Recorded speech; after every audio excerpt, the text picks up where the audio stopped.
Great showcase from Citi. Let's continue on, and now please welcome to the stage Venu Bolisetty and Thomas Dolan from 28Stone.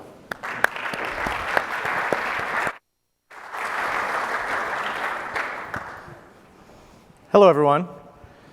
My name's Tom Dolan. I'm one of the co-founders of 28Stone. For those of you who don't know us, we are a technology consultancy specializing in delivering custom-built software to the financial services community.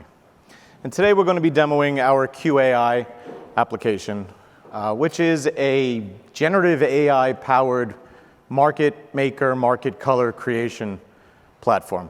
But beyond that, it's really also a really great example of how we at 28Stone like to think we work with clients to enable access to interesting and powerful technologies like AI in a really practical way with a low bar of entry. But we can get into that in a little bit. With me on stage is Venu Bolisetty, hey. The head of 28Stone's AI innovation practice, as well as our buy-side segment lead.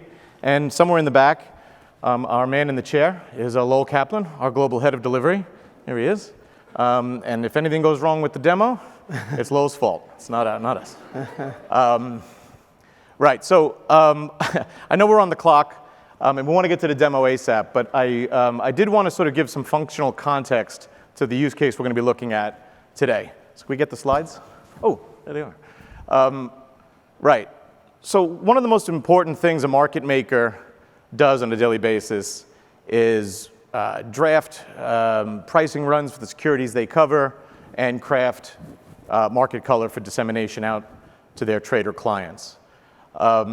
In order to do that, they have to scour really countless sources of information, like some we have here, news outlets, internal and external market data feeds, and of course, previous day client communications, be that textual ones via something like Symphony Chat, or even voice communications on a telecommunications platform like Cloud9.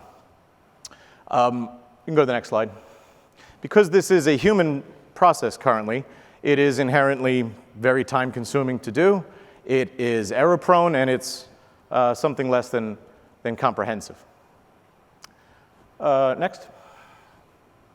So the way we envision our Cue AI application is almost as a virtual assistant to the market maker, constantly monitoring in real time all of these data feeds, and then enabling the market maker to, on demand and instantaneously, go to the next slide, generate market color that is more precise, less error-prone, more comprehensive in that it takes in more data sources, and quite honestly, as we hope we'll see, is really written indistinguishable from something that a human being would write.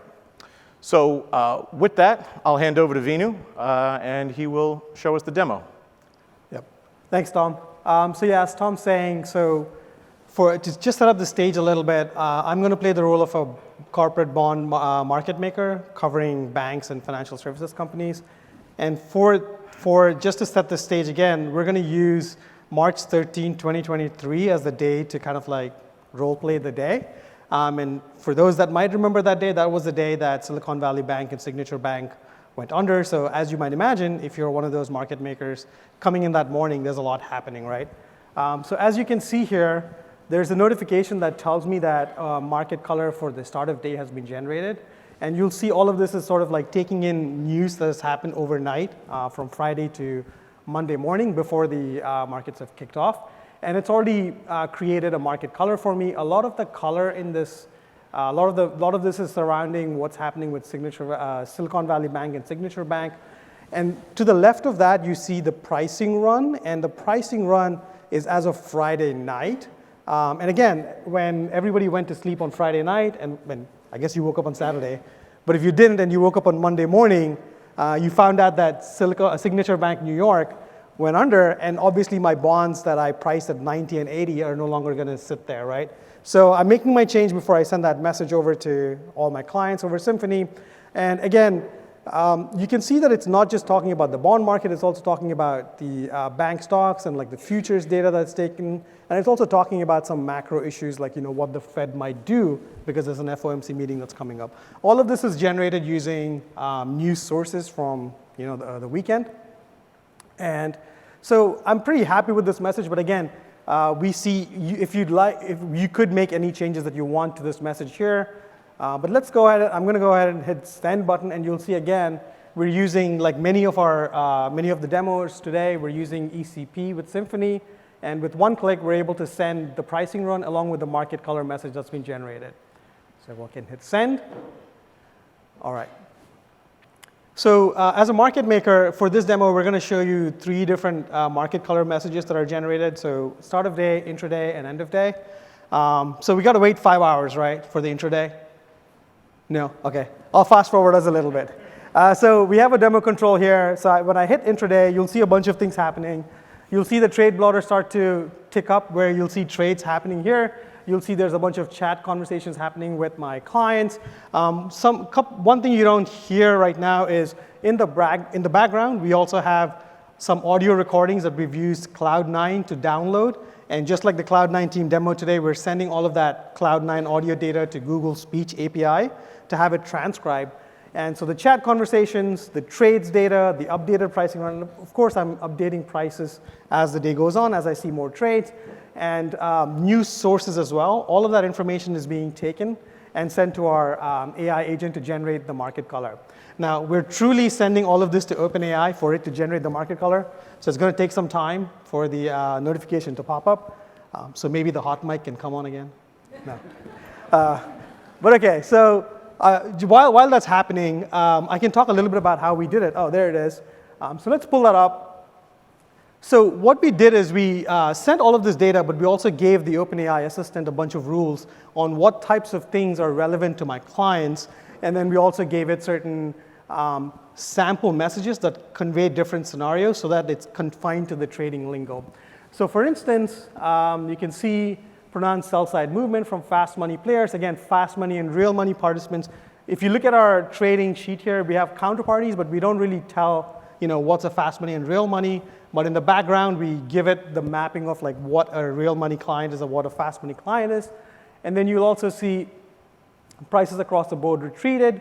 And then just at so here it picks up and it says 50 basis points, but it's really 50 points. So again, just to let you know, your jobs are still secure. You need AI, but it does sometimes like pick the wrong thing, especially when it comes to scale.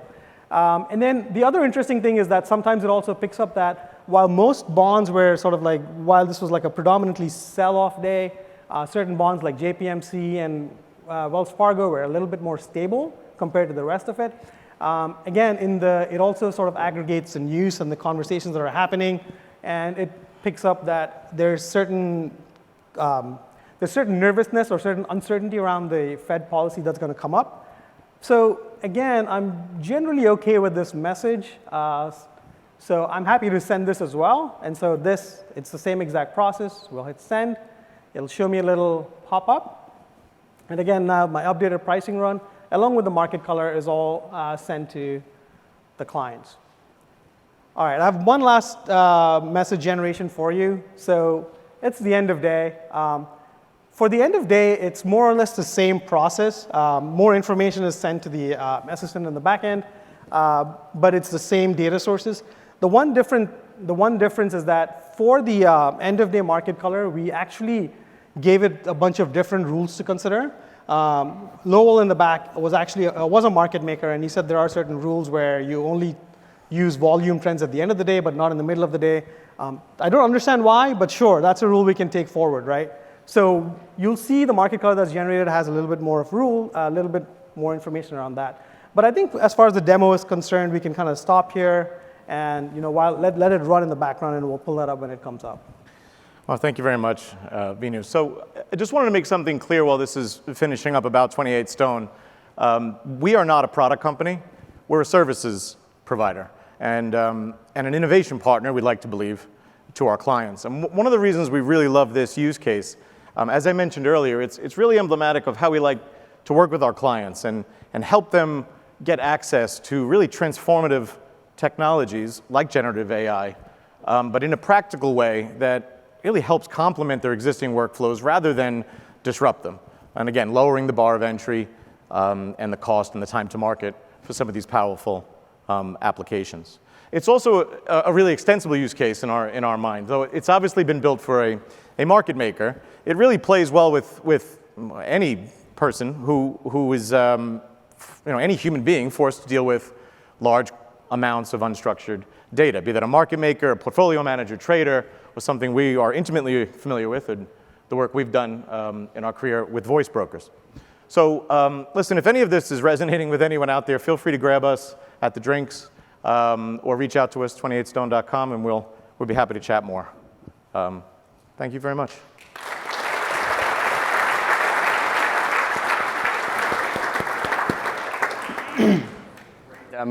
Great demo, impressive, combining all these data sources and delivering great summaries. Thomas, you mentioned Cloud9 up front, and we saw it on screen as a source of the data going into these summaries. And I think we're all curious in the room, how were you able to integrate the C9 data into your summaries? I could speak to this, but it would be wrong. So I'll give it to you. I'll be more correct, but so what we're doing is, first off, like we've been partners of Cloud9 for a very long time. We actually have a solution called SafeSync that's perhaps some of your organizations use that. So we use SafeSync to download data from Cloud9, and then just as the team demonstrated today, we take all of that audio data and then send it to Google Speech to have it transcribed. And then we take the text output from the Google Speech API, the transcribed text output, and then we send that to the model for it to analyze and synthesize the information. One thing that I'll just point out here is that we're this is a rapid pace of innovation in this space.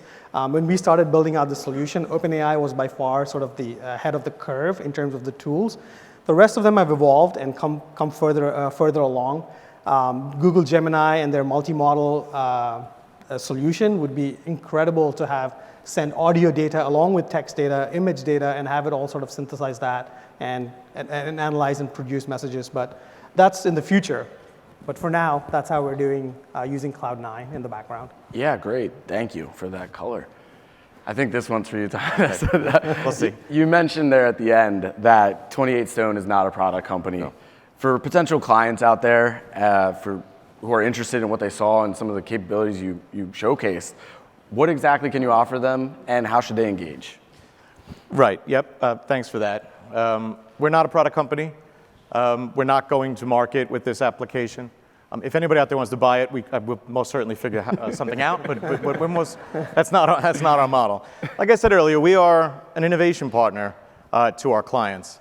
And as much as we take great pride in our software delivery over the years and the quality of our code, one of the things we really think differentiates us is our ability to get in early and work with clients right from the beginning of their technology discovery journey, listening to what their business problems are, understanding their business challenges and drivers, and then working collaboratively with them before any developer ever puts fingers to keyboards, working collaboratively with them to understand what types of technology would best solve those problems and address those challenges, whether it's legacy technology or something as exciting as generative AI.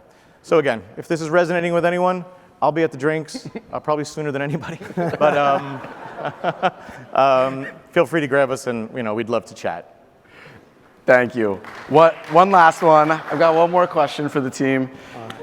Do you want to share any more of the behind-the-scenes work that goes into this? It was pretty technical. There's a lot of stuff feeding in there. Yeah, I mean, I think just one last. I guess maybe there's a little bit of how did we do this, and the way we sort of like build this out is we use OpenAI's Assistant API to sort of build this, and so it was very instructive in terms of like how to go about actually developing a model that actually understands your domain and is not like hallucinating a lot, right? Because we did see a lot of that in the early iterations as we were getting through, because it was just making stuff up. But as we sort of like gave it more samples, gave it more scenarios, it really got very precise and much better in terms of like figuring out what to what looks like a market color message based on the underlying data, relationships in the data.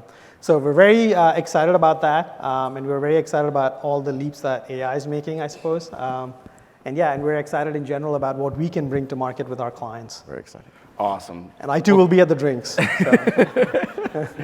Now, please, you can all thank 28Stone. Great demo. Thank you very much. We really appreciate it. Good stuff.